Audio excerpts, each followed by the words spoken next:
3 महामंत्र। ॐ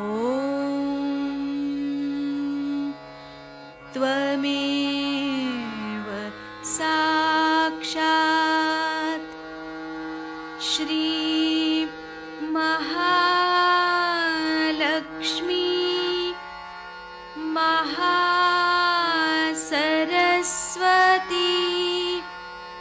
महाकाली त्रिगुणात्मिका कुण्डलिनी साक्षात् श्री आदिशक्ति माताजी श्री निर्मला देव्यै नमो नमः। ॐ त्वमेव साक्षात् श्री कल्की साक्षात् श्री आदिशक्ति माताजी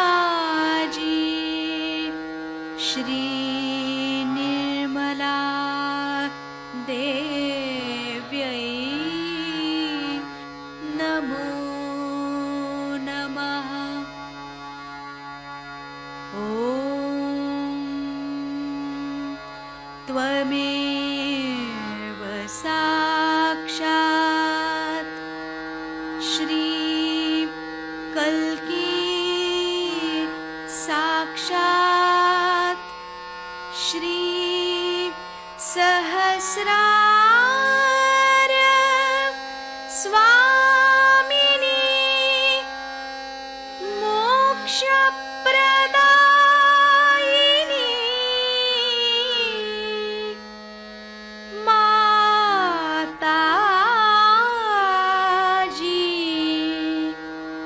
श्री निर्मला देव्यै नमो नमः। श्री गणेश मंत्र। ॐ त्वमेव साक्षात् श्री गणेश साक्षात् श्री आदिशक्ति माताजी श्री निर्मला देव्यै नमो नमः।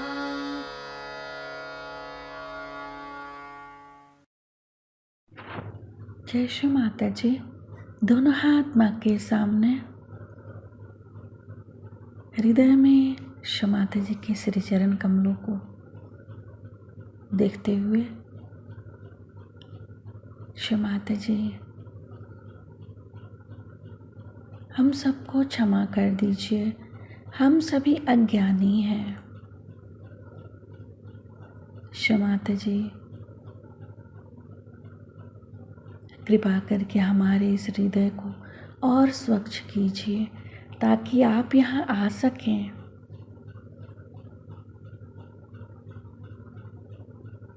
माँ के श्री चरण कमलों को सेंटर हृदय में देखते रहेंगे।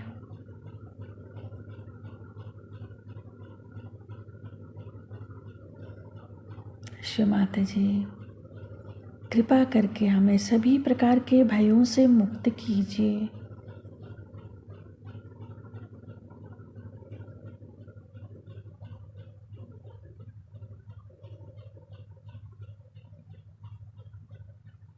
श्रद्धा रूपेण संस्थिता या देवी सर्वभूतेषु श्रद्धा रूपेण संस्थिता नमस्तस्यै नमस्तस्यै नमस्तस्यै नमो नमः।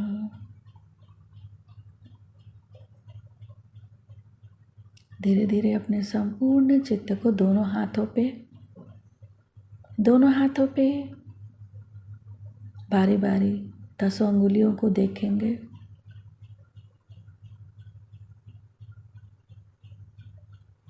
शिव माता जी, कृपा करके हमारे दोनों हाथों में आइए।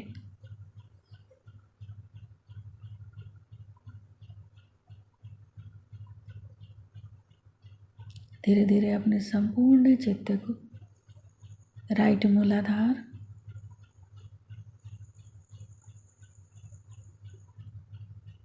शिव माता जी, कृपा करके हमें बुद्धि और विवेक दीजिए ताकि हम स्वयं को सुधार सकें।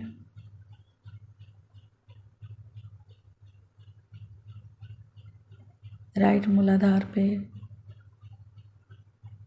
शिव माता जी, आप निश्चित ही राक्षस हंत्री हैं। हमारे अंदर के समस्त राक्षसी प्रवृत्तियों को नष्ट कर दीजिए।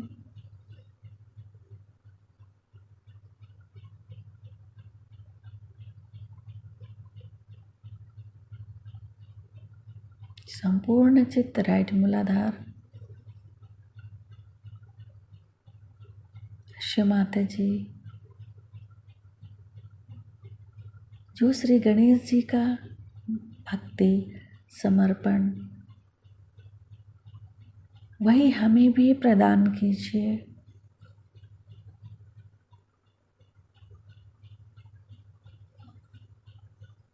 शिव माता जी, हमारे दाहिने मूलाधार में श्री महाकार्तिकेय शक्ति जागृत कर दीजिए।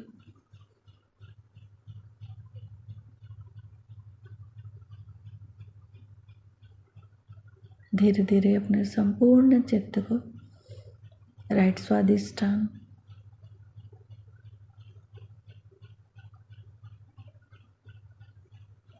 राइट नाभि,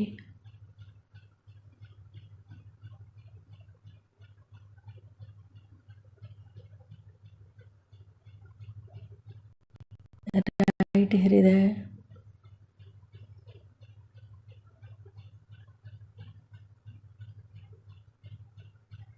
राइट विशुद्धि,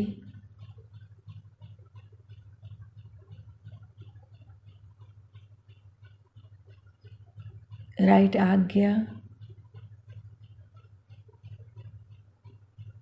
सहस्त्रार,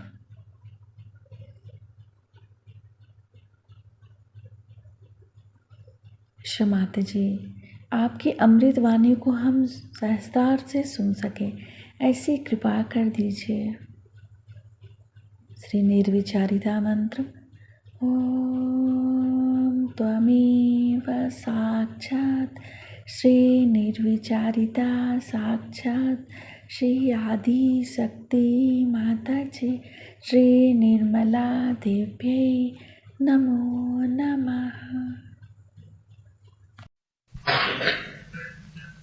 और पुराना साल खत्म हो जाता है।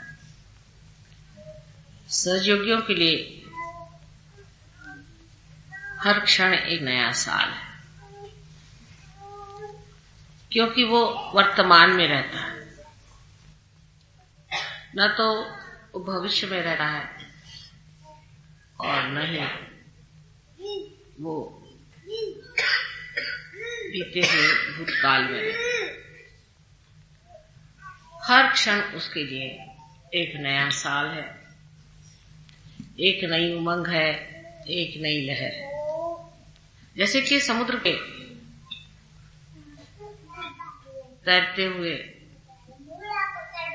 हर क्षण कोई समुद्र के प्यार से उछाला जाए, उसी प्रकार हर एक सहयोगी को आनंद, प्रेम, शांति का आह्लाद मिलते रहता है। बस बात यह है कि क्या हम तैरना सीख गए हैं या नहीं। सहयोग में जिसने तैरना सीख लिया वो आनंद में ही तैरता है, आनंद के सागर में तैरता है। सहयोग में अगर कोई दोष है या त्रुटि हो, तो इतना ही है कि पार होने के बाद बनना पड़ता है। बगैर बने सहयोग हाथ नहीं लगता। माँ ने आपको पानी में उतार दिया, लेकिन तैराक भी बना करके भी आपको सीखना होगा कि आप दूसरों को कैसे तैरा सकते हैं, दूसरों को कैसे बचा सकते हैं, दूसरों को तैरना कैसे सिखा सकते हैं। तो आपको पूरी तरह से बनना पड़ेगा। यही अगर एक त्रुटि है तो सहयोग में है, लेकिन वो अनेक त्रुटियों को भरता है। जैसे पहले गुरु लोग आपकी शांति और आनंद की व्यवस्था नहीं करते थे। पहले तो वो आपसे मेहनत कराते थे,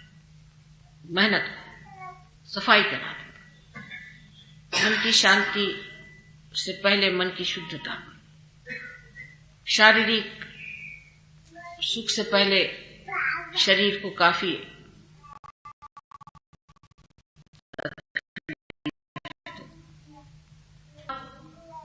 तपस्या लोग परमात्मा थे और इस चैतन्य को जो आपने सहज में पाया है उसे जान सकते। लेकिन माँ की व्यवस्था और है, पहले चैतन्य को पालो, जान लो कि परमात्मा है, उस पर विश्वास करो, जो अंधविश्वास नहीं है, सत्य के पे। और अब थोड़ी सी मेहनत से भी बहुत बड़ा काम हो सकता है।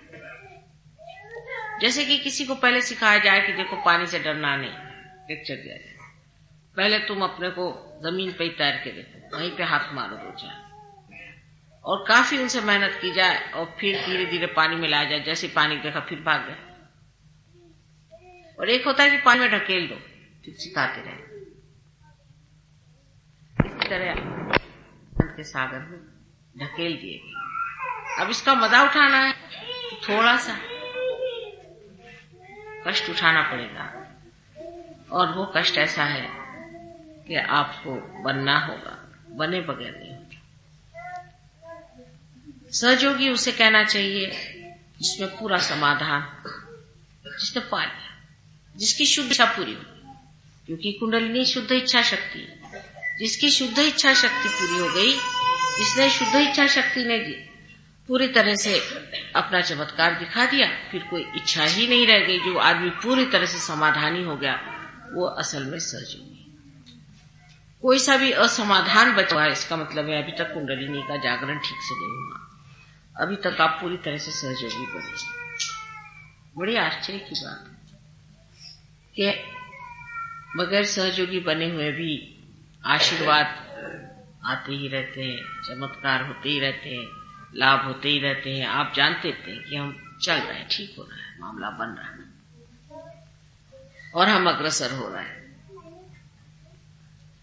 लेकिन सहयोगी का सबसे बड़ा आशीर्वाद यह है कि उसमें देने की क्षमता आ जाती है। वो देता है, और देता ही नहीं है, उस देने का जो आनंद है, जो कि बहुत ही अनूठा आनंद है, उससे वो उपभोगता है।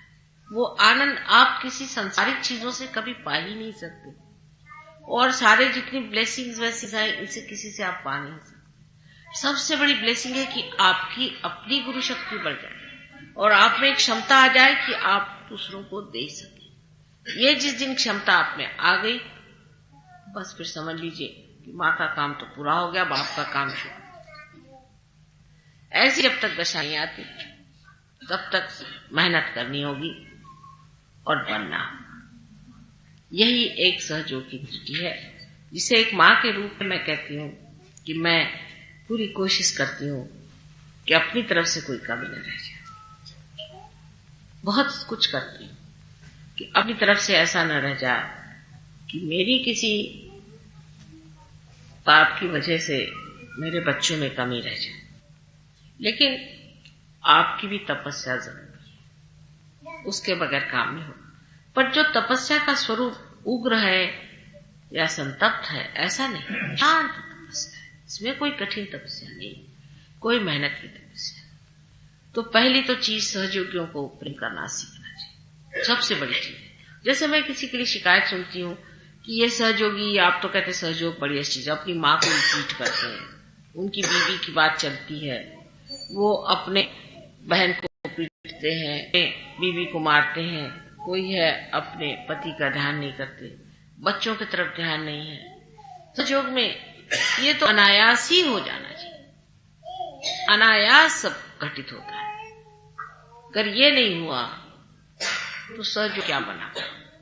जब आप वृक्ष हो गए तो वृक्ष की छाया में जो बैठे हैं उस पर तो कोई सी भी आफत नहीं आ सकती ना, वृक्ष सारे आफत। आपकी छाया में जितने लोग हैं उनसे आपके संबंध बहुत ही प्रेम और निकटतम होने चाहिए। मैं जो कह रही हूँ सब आपको अलग अलग आप ही को कह रही हूँ, किसी और के लिए नहीं कह रही हूँ। ये समझ के सुनिएगा बात। बहुत से लोग हैं जैसे मैं कहती हूँ तो दूसरे का सोचते हैं कि माता जी उनके बारे में तो नहीं कह रही।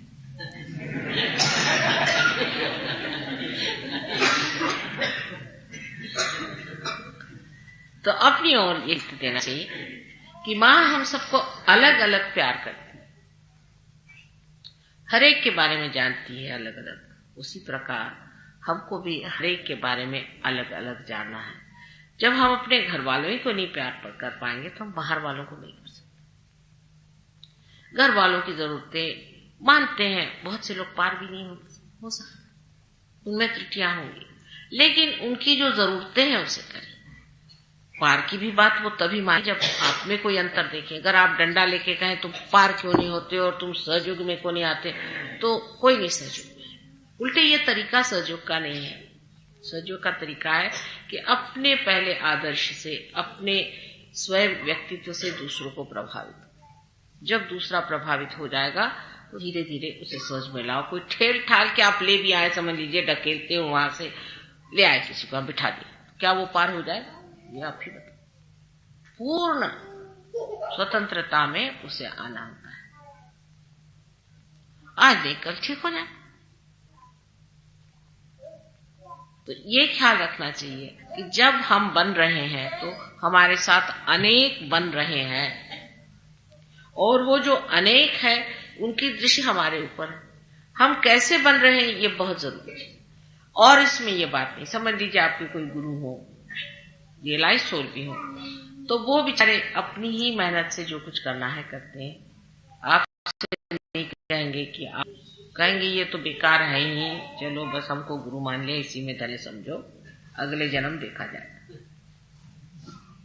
लेकिन माँ ने जरा बड़ा काम निकाला है। वो चाहती कि हर एक को गुरु बनाना है, जरा कठिन काम, और नहीं भी है। आप जानते हैं कि आप लोग सब बन रहे हैं, धीरे धीरे सब घटते जा रहे हैं, बनते जा रहे हैं। इसलिए जिस वक्त आप बन रहे हैं आप दूसरों का ख्याल बहुत करें।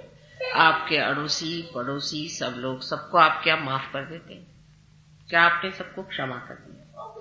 क्षमा करना बहुत सीखना है। बहुत बार कहा है कि क्षमा जो है ये सबसे बड़ा साधन और सबसे बड़ा आयुध हमारे पास में, और इस बड़े आयुध को हम लोग इस्तेमाल नहीं करेंगे, उसका उपयोग नहीं करेंगे, तो हमारे पास और कोई इस कलयुग में और साधन नहीं जुट पाए। क्षमा का साधन करके, क्षमा की दृष्टि से लोगों की ओर देखा। क्षमा से ही शांति आती। जिसमें क्षमा नहीं आएगी उससे शांति नहीं मिलती। पहले तो आप सबको क्षमा करें और फिर अपने को भी क्षमा करें। दोनों चीजें जब आप कर पाएंगे तभी आप देखिएगा कि आपके अंदर स्वयं शांति आ जाएगी। आज्ञा चक्र खुल जाएगा तो शांति के द्वार खुल जाएंगे। और अब बच्चों को बाहर ले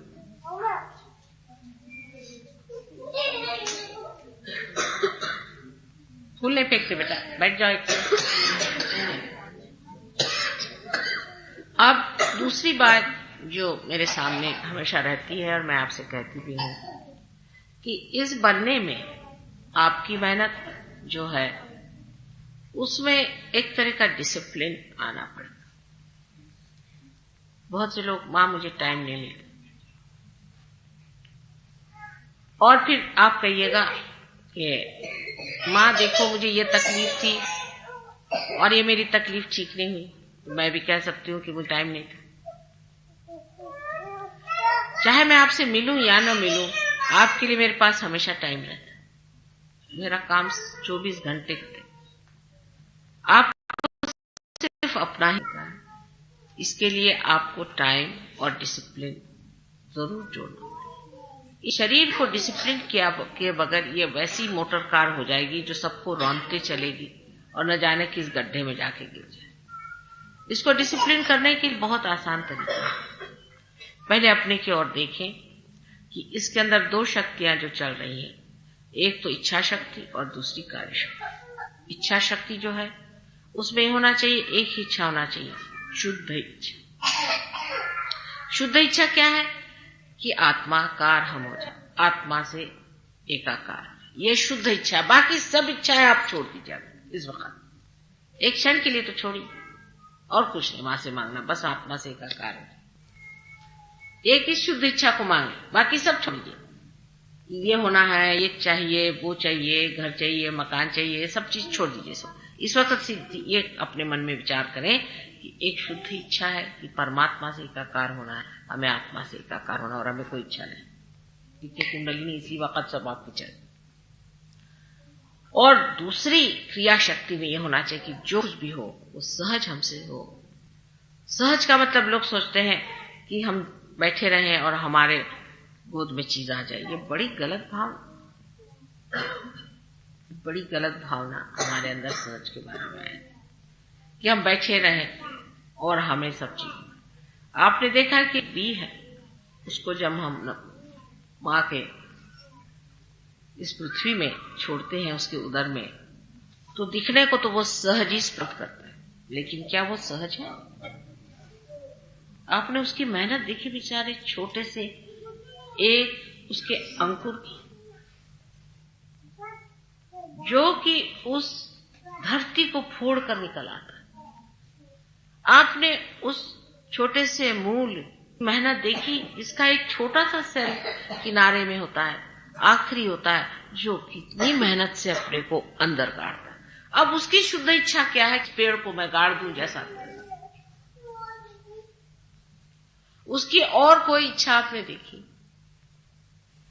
उसमें सिर्फ एक ही विचार होता है, किसी तरह से मैं जमीन के अंदर ऐसी जगह पहुंच जाऊं जहां से पानी या स्रोत को पहुंचा दूं,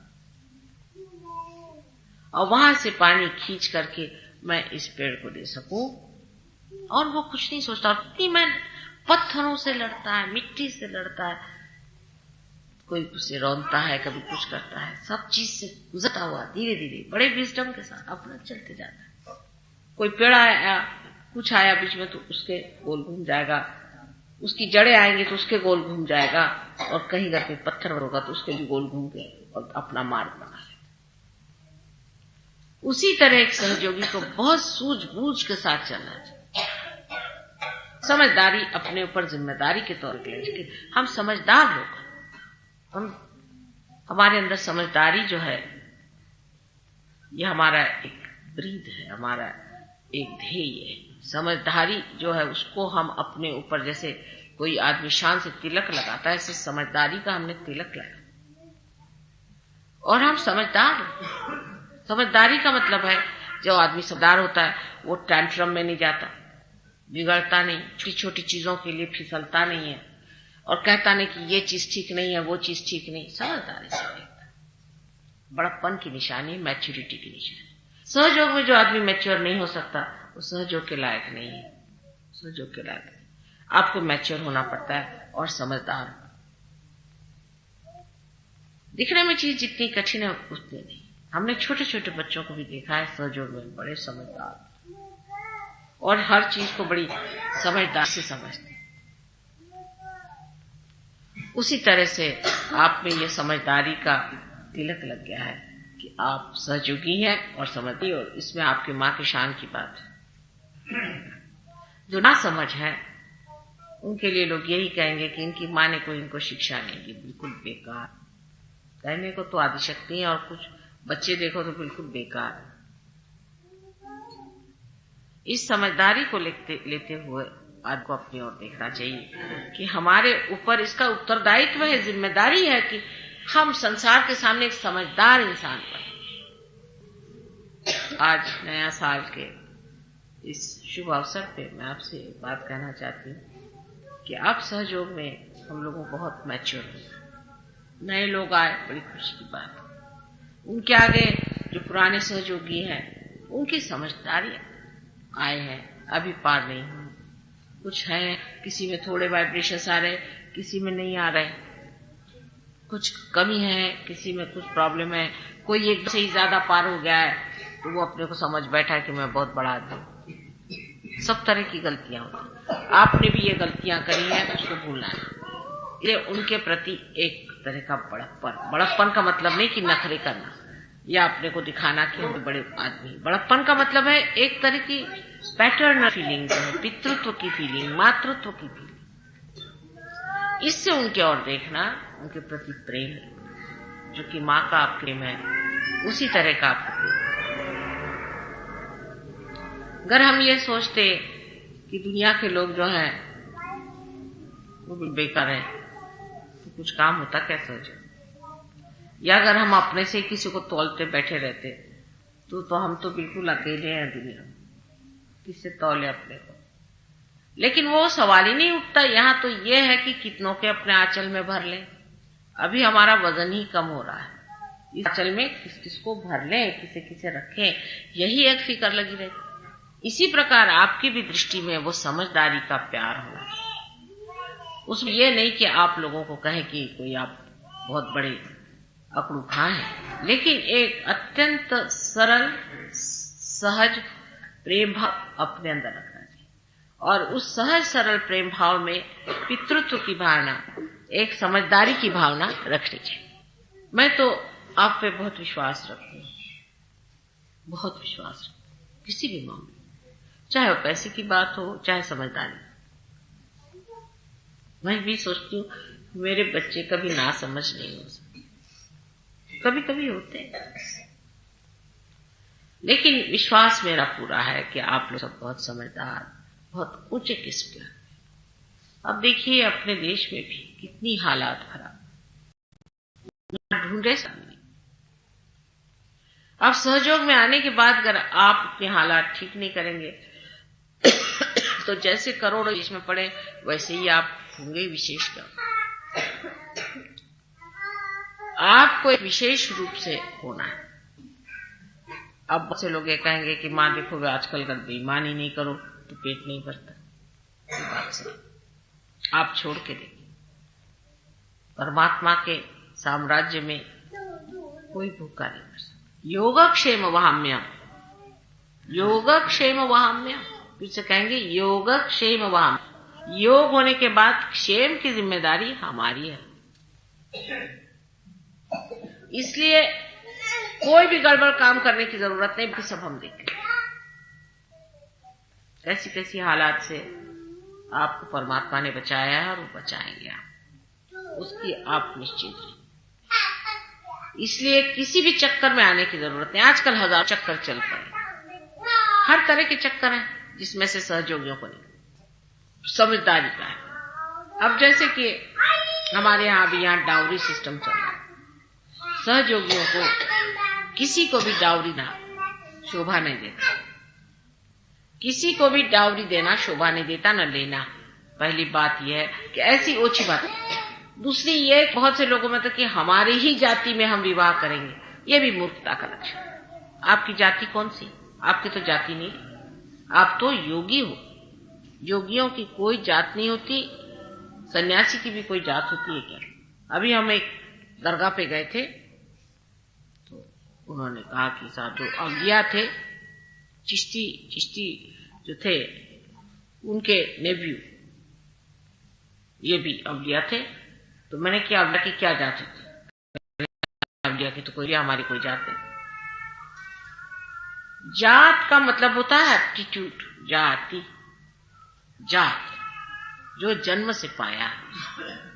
जन्म से वो पाना नहीं होता कि ब्राह्मण कुल में पैदा हुए, कि वैश्य में, कि शूद्र में, ये नहीं होता। आप जो पैदा हुए, आपका एप्टीट्यूड क्या है। अपने देश की दूसरी बीमारी है जाति, जिसको नानक साहब ने बहुत तोड़ा नानक कबीर ने तोड़ा, लेकिन अब इन्होंने दूसरी जाति बना ली, उसमें भी अब जाति बन गई। सिखों में भी कोई कम जाति है, वो भी जाति हो गई। सिख एक जात हो ही नहीं सकती, जो सिख है वो तो जात हो ही नहीं सकती। वही तो बात है, जो कुछ जो तोड़ता है वही वो बन जाता है। कैसे हिंदुओं में जो जातियां थी वो भी सारी, जितनी भी जाति थी वो सारी आपके कर्म के अनुसार थी। नहीं तो आप ही बताइए, कि मत्स्यगंधा जो कि एक धीमरनी थी, उसका लड़का, जो कि उसका विवाहित रूप में बच्चा नहीं पैदा हुआ था, इस तरह का बच्चा व्यास हुआ जिसने गीता लिखी। सोचे कहां से कहां बात पहुंच गई। क्यों ऐसा? क्यों नहीं किसी ब्राह्मण कुल का शुद्ध मनुष्य जिसे कहते हैं ये तो बड़ा भारी जोक है। ऐसे आदमी ने क्यों नहीं गीता लिखी? सोचना चाहिए कृष्ण ने व्यास से क्यों लिखवाया। क्या वो तो इसीलिए कि यही धारणा तोड़ने के लिए कि मत्स्यगंधा से जो पुत्र हुआ है उससे मैं गीता लिखा। विदुर के घर जाकर उन्होंने साग खाया, इसी चीज को तोड़ने के लिए। बिल्ली के बेर झूठे खाए राम ने, क्यों? क्योंकि ये इस तरह की बेवकूफी की बातें तोड़ने के लिए। वो क्या उनको बेर के बगैर क्या जी नहीं सकते थे क्या? और पर कोई खा भी ले, हाँ रामचंद्र जी खा, तो फौरन जाके मुंह धो लेंगे। ये सब काम उन्होंने क्यों किए ये सोचना चाहिए। जानबूझ के क्यों किए? क्योंकि इस तरह की जो प्रथाएं अपने देश में व्यवस्थित हो रही थी, जाति पाति सब फालतू की चीजें, उसको पूरी तरह से तोड़ने के लिए। अब सोचिए हजारों वर्ष के लिए काम। राक्षस के घर में प्रहलाद को पैदा किया, स्वयं कृष्ण का मामा राक्षस। कहां से कहां देखिए उनकी छलांग कहां मारी, देखिए। कृष्ण ने भी उतरे कहां? मामा राक्षस। अरे भाई कोई और अच्छा नहीं मिला था तुमको? कंस ही को मामा बनाना था? हाँ? क्यों बना? सोचना चाहिए। इसलिए कि मामा होते हुए भी उसका मर्दन करना है। रिश्तेदारी है जिसके पीछे में हम लोग देश बेच देते हैं। ये रिश्तेदार, मेरा भाई, ये मेरा बेटा, ये फलाना, ये सब हो जाए। ये सब व्यर्थ की चीजों में हम महत्व देते हैं। अगर राक्षस है तो मेरा मामा हो चाहे ढामा हो, उसको मार दे। इसलिए इस तरह की जो हमारे अंदर हिंदुस्तानियों की खास चीज है। अंग्रेजों का बात और है, उनसे बात करते हो तो और बात करनी पड़ती है। आप लोग की बात और। उन लोग के यहाँ तो बेटा वो तो किसी को नहीं मानते, माने और उससे रिश्ता तो कोई नहीं होता। बेटा बाप को मार डालेगा, बाप है बेटे को मार डालेगा। मानो सभी राक्षस है इस मामले में। और हिंदुस्तान के लोग यह है कि अगर बेटा है, अगर वो मर्डरर भी है तो भी माँ जो है कहेगी बेटे कोई बात नहीं, मर्डर ही करके आए ना, हाथ दो खाना खा लो।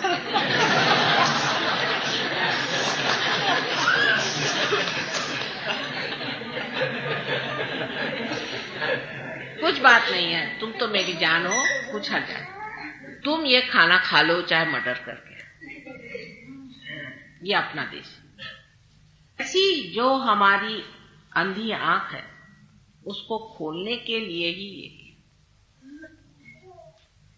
इसी प्रकार जाति पाति में फिर हमारा जो एक अंधविश्वास मंदिरों में, मस्जिदों में और इन सब चीजों में है, मैं तो कहूं गुरुद्वारे में भी, उसके तरफ दृष्टि उठाने के लिए भी लोगों ने बड़ी मेहनत।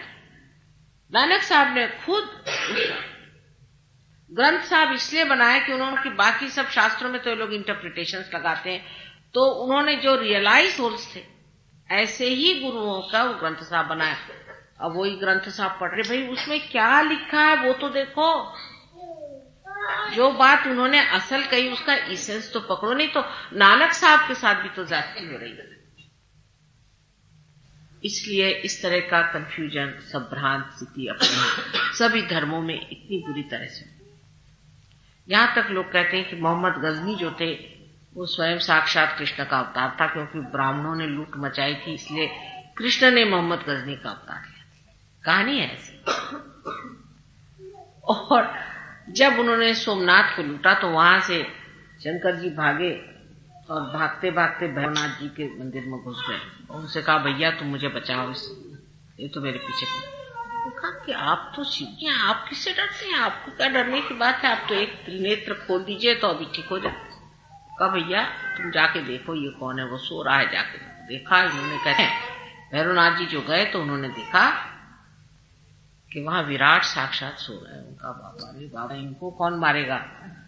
तो भैरवनाथ जी ने कहा एक चीज माँ ने मुझे दी है, वो शक्ति में इस्तेमाल कर। तो भ्रमरा देवी ने भूंगों की शक्ति उन्होंने दी थी, तो उन्होंने भूंगों की शक्ति अपनी इस्तेमाल करने से भ्रमर गए और उन्हें गुनगुना के उनको सोने ही नहीं दिया।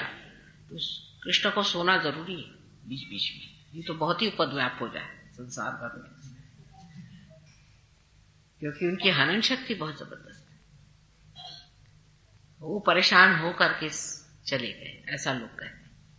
इसमें सही जो भी तथ्य है नहीं, इस मामले में मैं नहीं कहूंगी, लेकिन इतना जरूर कहूंगी कि जब इंसान को किसी भी चीज के बारे में इस तरह से लोग तंग कर देते हैं तो इस तरह की कहानी भी बना सकता है। जब धर्म के नाम पर इतने अत्याचार, खूना खराबी, ये वो सब हो रहा है, तो भगवान को भी लोग कह सकते हैं कि भगवान कोई चीज नहीं है। भगवान में भी विश्वास करना असंभव सा हो जाता है। उसमें मैं उनका दोष नहीं समझती, क्योंकि जो भगवान का नाम लेकर के काम करे वो अगर इतने महादुष्ट हैं। अब समझ लीजिए एक योगी साहब है, वो बंदूक बना रहे, अभी मेरी तो कुछ समझ में नहीं आता कि योगी का और बंदूक का संबंध क्या। भाई तुम बता दो, तुम्हारा नाम योगी।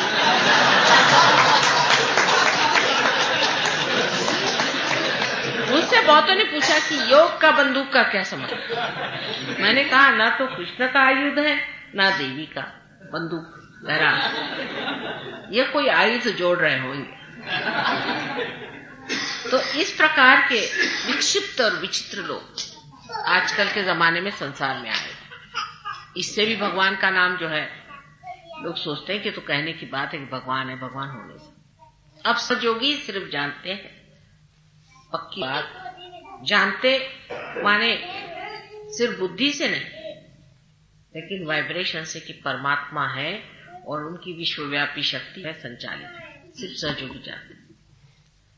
अब जान तो बहुत कुछ लिया आप लोगों ने। मैं आपसे बताती हूँ, आप लोग जितना जानते हैं बड़े बड़े योगी भी नहीं जानते। मैंने असली योगी वो भी नहीं जानते। लेकिन कुछ जानना ऐसा हो गया है जैसे रेडियो के अंदर से म्यूजिक आता है और रेडियो पे असर नहीं होता। आर पार जो कुछ भी जाना है बहुत कुछ जान गया और वाइब्रेशंस में भी जाना है, लेकिन वो कुछ वाइब्रेशंस अपने अंदर नहीं चल रहे, बाहर पर उनको कुछ अंदर भी चलाना चाहिए। इसीलिए मैं कहती हूँ कि अपने को डिसिप्लिन करिए, अपना इंस्ट्रूमेंट ठीक करके इन वाइब्रेशंस को अंदर भी लीजिए। इसमें कहूंगी महाराष्ट्र में लोग मेहनत बहुत करते, बड़े मेहनती, और इसीलिए सहयोग में उनकी प्रगति बड़ी गहन हो रही, गहरी हो रही। इसलिए आपको ध्यान देना चाहिए कि रोज सवेरे उठकर, अब इंग्लैंड में यहाँ की इतनी ठंड पड़ती है और अंग्रेज को अगर सबसे बड़ा गुनाह है, चाहे आप मार डालिए, उसका खून कर डालिए, वो कुछ नहीं कहेगा, लेकिन अगर उसको सुबह आपने जगा दिया तो हो गया, आप खत्म। उसके बाद इससे बड़े महान पाप है ही नहीं इंग्लैंड में। अगर आपने किसी को सवेरे 9 बजे से पहले जगा दिया तो आपसे महापापी दुष्ट राक्षस कोई। ऐसे देश में लोग 4 बजे उठ के नहाते हैं, 4 बजे मेहनत, क्योंकि वो जो पहली डिसिप्लिन थी अब उन्हें सहयोग में लगा। हम लोग को तो कभी डिसिप्लिन नहीं रहे, हम लोग सब मुक्त लोग हैं, सभी आत्मा है, ब्रह्मा से ब्रह्म ब्रह्म, सब लोग ब्रह्म बने बैठे। उन लोगों ने इतनी मेहनत, तो क्या हम लोग नहीं कर सकते? अब सवेरे 4 बजे माता जी उठने को मत बोलिए, बहुत ज्यादा होता है। मैं नहीं बोलती, पर आप खुद ही सोचिए कि आपको टाइम कब है। सवेरे करके ध्यान में वो लोग बैठते हैं, लंदन की ठंड, और उस मेहनत से ही वो लोग पा गए। वहां तो नर्क है, जब नर्क में उन्होंने स्वर्ग खड़ा किया तो स्वर्ग में थोड़े से दीप लगाना कोई मुश्किल नहीं, ये तो स्वर्ग ही। वो बातें छोड़ दीजिए, ये तो बहुत बड़ी चीज है। ये देश बहुत महान देश, इसमें एक काम करना कोई मुश्किल काम नहीं। तो इसलिए मैं बता रही हूं कि कल के भविष्य के जो नेता लोग हैं वो आप ही यहां बैठे हुए हैं। कोई राजकीय या सामाजिक और जितने भी तरह के इक हैं वो सब में आत्मा का ही प्रादुर्भाव होगा, नहीं तो काम नहीं। कल के नेता आप लोग, आप ही में सहयोग से तैयार हो। और अब मुझे पूछना यह है कि आप में से इतने कौन लोग हैं जो इसके लिए तैयार है कि अपना जीवन एक शुद्ध, सुंदर एवं पूरी तरह से डायनामिक, पूरी तरह से निर्भय होकर हम एक विशेष रूप के इंसान बनने और हैं। आपको हो गया, आप जैसे कहते हैं कि द्विज हो गए। एक अंडा था, जैसे समझ लीजिए ये ईगो सुपर ईगो का, ये टूट करके और आप पक्षी हो गए। लेकिन एक छोटा सा बच्चा पक्षी एक अंडे से भी कमजोर होता है, इसलिए इसे बहुत बढ़ावा देना चाहिए, संभालना चाहिए, संजोना चाहिए और शुद्धता रखिए। प्रेम शुद्ध हो, शुद्ध प्रेम, इसकी भी भावना बहुत कम लोगों को है कि शुद्ध प्रेम क्या होता है। शुद्ध प्रेम वो होता है कि जिसमें ना कोई किसी प्रकार का ग्रीड है और न ही किसी प्रकार की लस्ट है, माने ना कोई तरह की लालसा है, ना लालच है और ना ही उसमें कोई तरह की गलती। वो बहते रहता है अव्याह। इस शुद्ध प्रेम का अपने अंदर से प्रकाश पैना चाहिए। ये शुद्ध इच्छा हमारे अंदर होनी चाहिए और जब ये होने लग जाता है तभी आप वंदनीय सहयोगी हो जाते हैं, उससे पहले। और ये एक जो बनने की विशेषता है, इसकी और जरूर ध्यान दिया जाए। आप आ जाएंगे कि माँ देखिए हमारा ये चीज ठीक कर दीजिए, माँ वो ठीक है, हाँ भाई चलो ठीक कर देंगे, लेकिन आपका कुछ बनेगा नहीं मामला। कोई बच्चा है कहता माँ हमें दे दो, चलो भाई लो, तुमको चाहिए नहीं लो, लेकिन आप कोई विशेष तो बने, आपने कुछ पाया। आप ऐसे ही माँ के आगे पीछे दौड़ते रहे, क्या फायदा। आपका जो कुछ माँ बनाना चाहती है वो अगर आप नहीं बनेंगे तो माँ की भी तो शुद्ध इच्छा पूरी नहीं होती। एक अजीब तरह की बात है कि आपको बनाना चाहिए, ये मेरे अंदर शुद्ध इच्छा और आपके अंदर शुद्ध इच्छा है कि आप कुछ बनना चाहते हैं। जब हमारा ऐसा, तो सिर्फ शुद्ध इच्छा पे रहे हैं और शुद्ध इच्छा पे रहने के लिए शुद्ध प्रेम रही चीज, शुद्ध प्रेम। और शुद्धता लाने के लिए अपने चित्त को शुद्ध करना चाहिए। हम किसी के यहां जाते हैं तो क्या कहते हैं, अरे इनके यहां इतनी अच्छी चीज आई है, ये कहां से आ गई, ये कैसे आ गई, लगा दिमाग दौड़ना। ये नहीं देखते कितनी अच्छी चीज है, कैसी बनी है, वाह वाह वाह, देखिए इसका मजा उठाइए, अच्छा है, सर दर्द अपनी नहीं दूसरे की बड़ा अच्छा है। इस तरह से जब आप दूसरों की ओर देखें, ये मनुष्य आया, या अप्रिशिएटिव जबरा मिलना चाहिए, सबको पसंद करने की ताकत होनी चाहिए। लेकिन ज्यादातर दृष्टि दोषों पे जाती मनुष्य। ऐसे कोई कहेगा साहब वो अच्छी तो है लड़की लेकिन अट्रैक्टिव नहीं। मतलब क्या अट्रैक्टिव माने क्या, आप एकदम जाके एकदम क्या उसे चिपक जाएंगे क्या, अट्रैक्टिव क्या, मेरी आज तक समझ नहीं आया अट्रैक्टिव माने होता।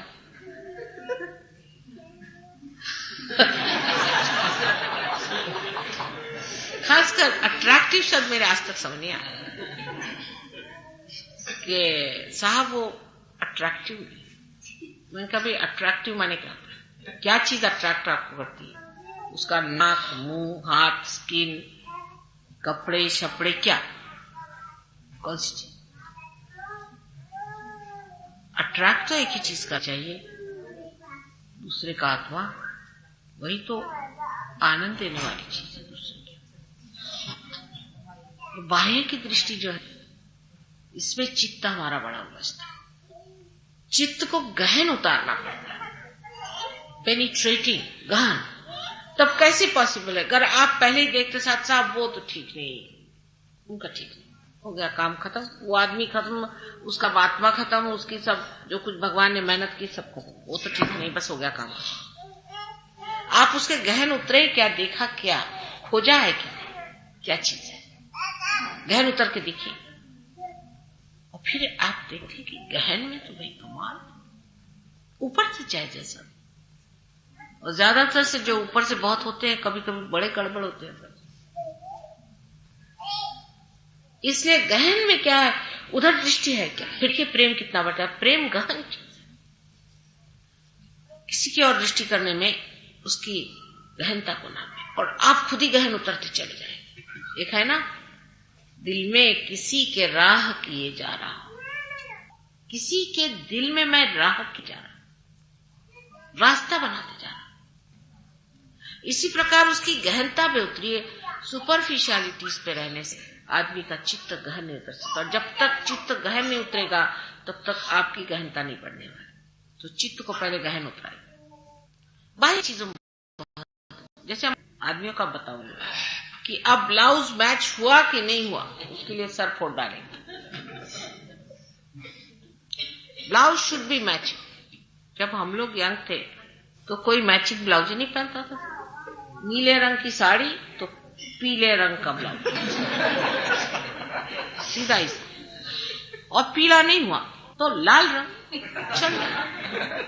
मतलब कंट्रास्ट बॉर्डर तो पर होता नहीं था, वो कंट्रास्ट कर लिया, नहीं हुआ तो नहीं हुआ, पहन लिया। पहले होती कितनी साड़ियां थी किसी के पास में, 2 या 3, चाहे कितने भी रईस हो, ज्यादा कपड़े कोई रखता है। अब सब वो मैचिंग हो गए। औरतों का इतना प्रॉब्लम, अगर कोई औरत नहीं मैचिंग पहन के आई तो खलबली मच जाएगी सारे। क्या कपड़े पहन के आई थी बेवकूफ बच्चे।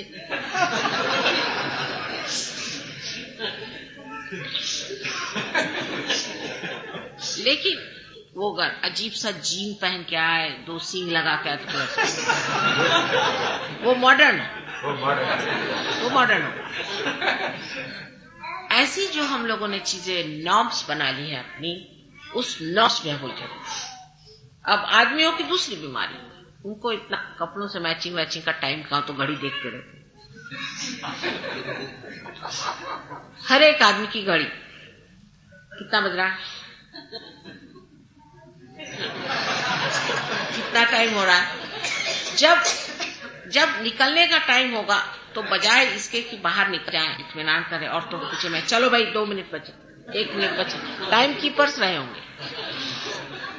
उतने में औरतें जो 25 चीज भूल गए, वो भी भूल गए और भागे। हड़बड़ हड़बड़ हड़बड़, इतना टाइम हो गया। घड़ी देखना और बताना और जताना, ये भी मॉडर्न चीज है।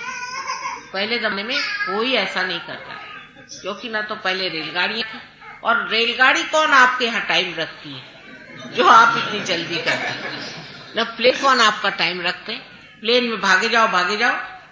आपको पता है यस्टरडे आपके सवेरे के गए हुए शाम तक बैठे रहे, प्लेन ही नहीं आया, बैठे हुए।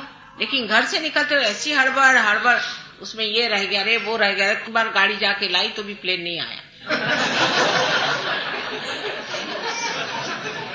आप कहोगे कि माई ये सब करे क्योंकि हम घड़ी के गुलाम हैं, हो सकता है। इतनी घड़ी की गुलामी करना भी आदमी को भी पागल बना। जब आप सहयोग में आते हैं तो पता होना चाहिए कि प्लेन खड़ा रहेगा।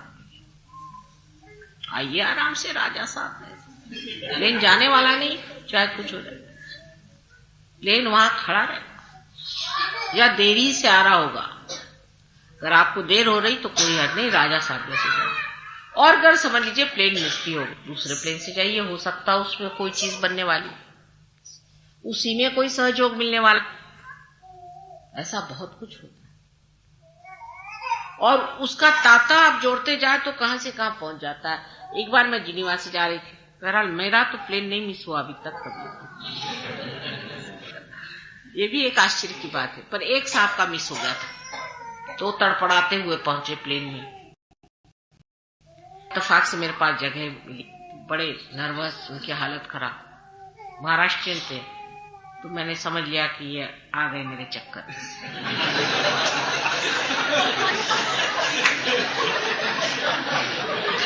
मैंने कहा करेला नीम चढ़ा, इनको अब फांसना चाहिए। तो मैंने मराठी में कहा, साहब आपको क्या परेशानी, क्या हो गई? तो उन्होंने मराठी में शुरू कर दिया, असली मराठी में। कहने ये प्लेन मैंने मिस किया, देखिए कितनी ये होगा। मैंने कहा कुछ नहीं मिस किया, आपके लिए कोई अच्छी चीज ही होने वाली इस प्लेन में। मेरी और देखा होगा, क्या अच्छी चीज होगी? तो देखा, क्या आप माता जी निर्मला देवी हैं? मैंने कहा वो गए काम से, हो गए प्लेन में। उनका नाम है डॉक्टर मुतालिक, और उनका परेशान था। और क्या मालूम कि मुझे आत्म साक्षात्कार मिलेगा? मैंने कहा यही इत्मीनान से चलो। उसके बाद मालूम है कहां से कहां बात पहुंच गई। यूएन में वो ले आए, इसको ले आए, उसको ले आए। वो बहुत बड़े आदमी है, WHO के वो डायरेक्टर। लेकिन वैसे वो ना आते थे शायद, पर इत्तेफाक सहज हो गए पार। तो ये सब मजे देखने के हैं। तो इतनी ज्यादा घड़ी की गुलामी नहीं करनी चाहिए। आखिर ये सोचे कितने दिन घड़ी बांध के भी हमने क्या पाया? नहीं, मतलब अपने बाप दादाओं ने भी घड़ी बांधी ही थी, हालांकि उनकी ज्यादातर खराबी रहती होगी। इतनी घड़ी से अपने को बांध के सिवाय नर्वसनेस के हमने कुछ नहीं पाया। और इस घड़ी की गुलामी में जो आजकल मॉडर्न चीज हमने जानी है और जो निकल आई है, वो है ल्यूकेमिया। इसलिए अगर आपको ल्यूकेमिया पाना है तो इस घड़ी को आप तिलांजलि दे दीजिए। कभी इसको आगे रखिए, कभी पीछे रखिए। मैं भी ऐसे ही करती, या एक ही कांटा रख लीजिए। जैसे किसी ने पूछा कितना बजा, है ना 1:30,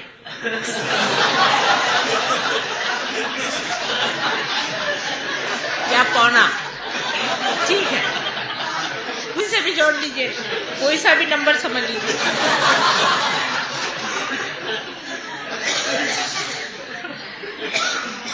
नहीं तो टाइम नहीं रहेगा एंजॉय करने का।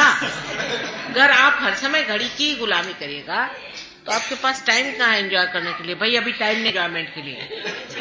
कहाँ जा रहे हैं आप? इसको पकड़ना है, उसको पकड़ना है। जो भागा दौड़ है इसे आप बंद करिए। सब पागल जैसे भाग रहे हैं। इसी प्रकार की बातें और होती, पुरुषों की बातें और होती, लेकिन हमने अपने नॉर्म्स बना दिए। जैसे हमें टाइम से जरूर जाना। ये मैं नहीं कहती कि गलत बात है। अंग्रेजों ने बात बनाई कि अब टाइम से जाने से उन्होंने वाटरलू की लड़ाई जीती, पर हार भी सकते थे। वो टाइम से कोई फर्क नहीं। जब टाइम आ गया था तो जीत गए और हार गए। इसका मतलब नहीं है कि अगर माता जी का प्रोग्राम 6 बजे है तो आप 9 बजे आइए। जिसके लिए योगी परेशान है, और वर्मा साहब कि माँ जब भाषण देती तब चले आते, बीबी बच्चे सब लाइन से चले आ रहे हैं, माँ बोल रही है अपने चले आ रहे हैं। तो कहते हैं भाई माँ का दरवाजे तो सबको बंद नहीं, लेकिन माँ का तो दरबार था। दरवाजे तो ठीक, लेकिन दरबार है, वहां बहुत से बैठे हुए हैं, बहुत से ऐसे वैसे बैठे हुए हैं जिनसे बहुत बच के चलना चाहिए। ये आपको पता होना, यहाँ आने से पहले ही सब जमे हुए हैं, यहीं पे बैठे होंगे। उधर भी बैठे, उधर भी बैठे, वहां भी बैठे। इसलिए माँ के साथ लिबर्टी नहीं लेनी इस तरह की। वहां पर समय से पहले पहुंचना चाहिए। परमात्मा का काम, परमात्मा के काम के लिए पहले से सुसज्ज होके आइए, जान लेना चाहिए। लेकिन ये डिसिप्लिन आप अपना लगाइए, मैं नहीं लगाने वाली। 2-4 रपट पड़ेगी, फिर आप लोग फिर आ जाए। समय से पहले वहां पहुंचना चाहिए। अपने ऊपर जिम्मेदारी लेकर के आप जिम्मेदार हो गए, पहले से पहुंचना चाहिए। बच्चों को भी सिखाए, माँ का प्रोग्राम है, कोई हर्ज नहीं। 1 कप कम चाय पी तो कोई हर्ज नहीं। चलो आज माँ का प्रोग्राम, बहुत बड़ी बात है, इसलिए टाइम से पहले पहुंचना चाहिए। लेकिन मैं नहीं कहूंगी, मैंने इनसे भी कहा दरवाजा खुला रहा, लेकिन आप ही को समझना है, आप ही को जानना है और आप ही को मानना है और अपने को संभालना है। किसी पर भी सहयोग में जबरदस्ती जुल्म कोई चीज का रिस्ट्रिक्शन नहीं है हमारी ओर से, लेकिन वो हो ही जाता है ऑटोमेटिकली। आप जानते हैं आप पे ऑटोमेटिकली इसका प्रतिबंध लग जाता है, क्योंकि परमात्मा के साम्राज्य का जो आनंद है तो आ ही रहा है, लेकिन उनके रूल्स रेगुलेशंस भी चलते हैं और वो बड़े ही कमाल के रूल्स रेगुलेशन। इसलिए अपने को ही संभाल के रखना है, नतमस्तक होकर के ये सोचना है कि आज दरबार में जाने का। समझ लीजिए आपको दिल्ली दरबार में पहले लोग जाते थे, आप बताओ, तो 2 महीने पहले से तैयारी होती थी, स्पेशल कपड़े बनाए जाते और कैसे जाते हैं उसका रिहर्सल था। और अगर आप गए हैं तो वायसराय के सामने आप पीछे दिखा सकते, झुक के और पीछे ऐसे सीधे चले। अरे ये वायसराय होता किस बला का नाम, परमात्मा के पैर के धूल के बराबर भी नहीं है, उससे भी कम। उसका तो इतना महात्म्य, फिर हमारी माँ क्यों ना हो, लेकिन दरबार भरा हुआ है। और जो बड़े बड़े देवता लोग हैं वो कायदे से बैठे रहते हैं, सब आयु पहन, पूरा इंतजाम रहता है, पूरे खड़े रहते हैं और सब तैयारी से पहुंचते हैं। देखिए वाइब्रेशंस पे आप कितने जोर के वाइब्रेशंस छूट, वो सब सज्ज होते हैं इस वक्त। जब हम बोलते हैं तो देखिए कैसे वाइब्रेशंस। इसलिए आपको भी सतर्क हो, वो देख रहे हैं आप सबको कि कैसे आप चलते हैं, इसलिए संभल करके बहुत नतमस्तक होकर के ये बात आपको धीरे धीरे जान जाएगी कि आप कहाँ पहुंचे हैं, आपका स्थान क्या है, आप कौन सी ऊंची दशा में, उस दशा के अनुसार आप चलें। अभी लंदन में शादी हुई थी, वहां के युवराज, बहुत दूर दूर से लोग आए थे, क्या उसका तमाशा था होता था। लेकिन के लिए अमेरिका से बेगम साहब की बीबियां, और वो 15 मिनट देर से आई दौड़ते दौड़ते बात, और सारे दूर कमेंट्री ये कि ये औरत क्या समझेगी, ये तो एक मॉडल थी, अभी हो गई प्रेसिडेंट की बीवी तो क्या हुआ, जो असली था वो तो सामने आ गया, ये क्या समझेगी। तो वो तो कोई चीज ही नहीं, वो तो कोई चीज ही नहीं, लेकिन ये जो चीज है उसे कितनी बड़ी है, कितनी ऊंची है, कितनी महान है, उसको समझें। और इस महानता को पहचानते ही आप स्वयं उस महानता का विशेष आदर करें। मैं कोई रिस्ट्रिक्शन नहीं डालती, आपको ही ग्रो होना है, जो खुद ग्रो होगा, जो खुद ही इसमें बढ़ करके ऊंचा उठेगा, वो स्वयं को वैसे ही संवार लेगा, उसको कहने की जरूरत। कहने से जो काम होगा वो फिर क्या सहज हो। आप खुद अपनी समझदारी से इसमें एक बड़प्पन, अपनी प्रतिष्ठा लेकर उठे। आप स्वयं प्रतिष्ठित हैं और उस स्वयं को सामने रख कर दीजिए। आपसी बातचीत, आपसी का बोलना चाहना, सब चीज में स्वयं चालित होना चाहिए। ओनर ड्रिवन को स्वयं चालित कहते हैं, पर स्व तो मिसिंग होता है उसमें। आपका स्व जागृत है, उस स्व के तंत्र में चलिए, वही स्वतंत्र। और उस तंत्र में चलते हुए जो एक विशेष रूप आप धारण करते हैं, उसको देखकर ही लोग सोचेंगे वाह वाह ये क्या चीज सामने चली। इस पागल दुनिया में बहुत जरूरत है इस वक्त। मुझे थोड़ी सी आपकी मदद की जरूरत है, अगर हो जाए तो ये दुनिया पलटने वाली है, बहुत जल्दी पलट जाए। आप लोग सब मिलकर के कोशिश करें, पूरी कोशिश करें कि अपना महात्म्य समझें। माता जी का महात्म्य है जो तो बहुत लिख गए, आप अपना महात्म्य लिखिए और ये जाने के कहां से कहां लोग पहुंच गए और कहां से कहां पहुंचना है। आज नवे वर्ष के दिन विशेष रूप से ये कहने का है, आनंद से रहे, सुख से रहे, चैन से रहे, हंसते रहे, पर अपने प्रतिष्ठा में बंधे रहे। प्रतिष्ठा अपनी छोड़े ना। और वो दिन दूर नहीं जबकि आप देखिएगा कि दुनिया सारी आप लोग रोशन कर रहे हैं। आप सबको मेरा आनंद बख्शे।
विश्ववन्दिता निर्मला माता।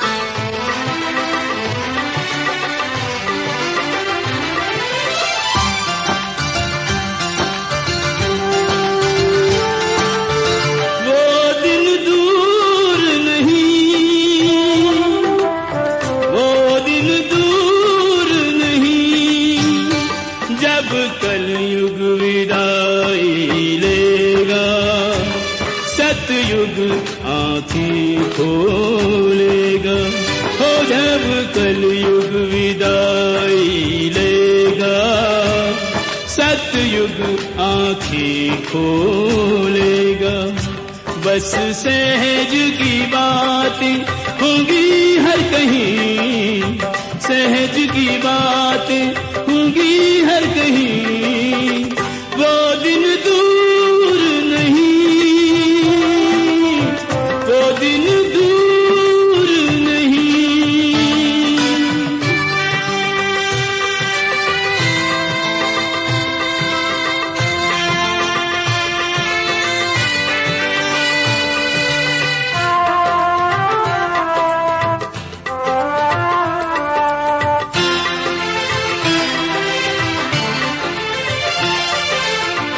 सब आत्माएं सहज की धारा में नहाएंगी, पावन होकर पद निर्वाण का पाएंगी।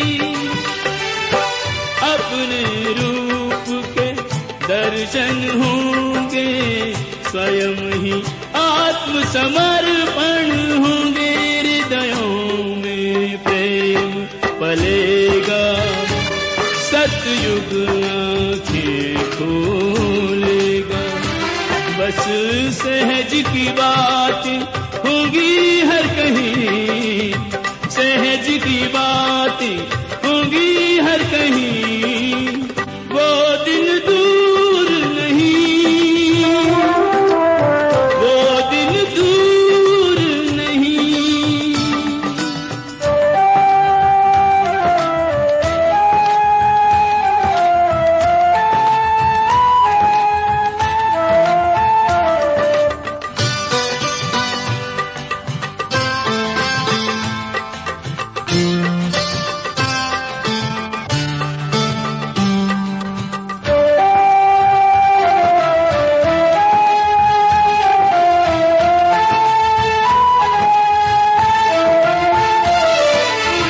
सब नदियों का जल गंगा जल होगा, नवग्रह 12 सबका मंगल होगा।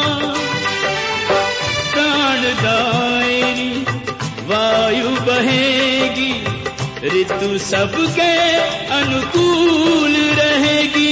ऋषियों का स्वप्न फलेगा, सतयुग आंखें खोलेगा। बस सहज की बातें होंगी हर कहीं, सहज की बातें होंगी हर कहीं, वो दिन दूर नहीं, वो दिन दूर नहीं।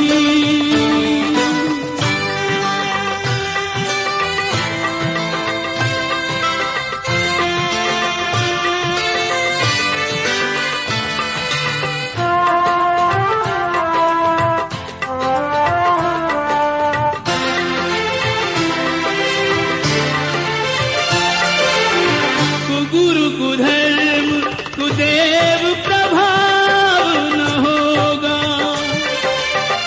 मातृ कृपा से कोई अभाव न होगा।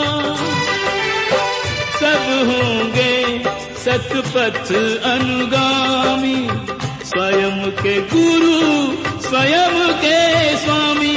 और दीप से दीप जलेगा, सतयुग आंखें खोलेगा। बस सहज की बातें होंगी हर कहीं, सहज की बातें होंगी हर कहीं, वो दिन दूर नहीं, वो दिन दूर नहीं। जब कलयुग विदाई लेगा, सतयुग आंखें खोलेगा। ओ जब कलयुग विदाई लेगा, सतयुग आंखें खोलेगा। बस सहज की बातें होंगी हर कहीं, सहज की बातें होंगी हर कहीं, वो दिन दूर नहीं, वो दिन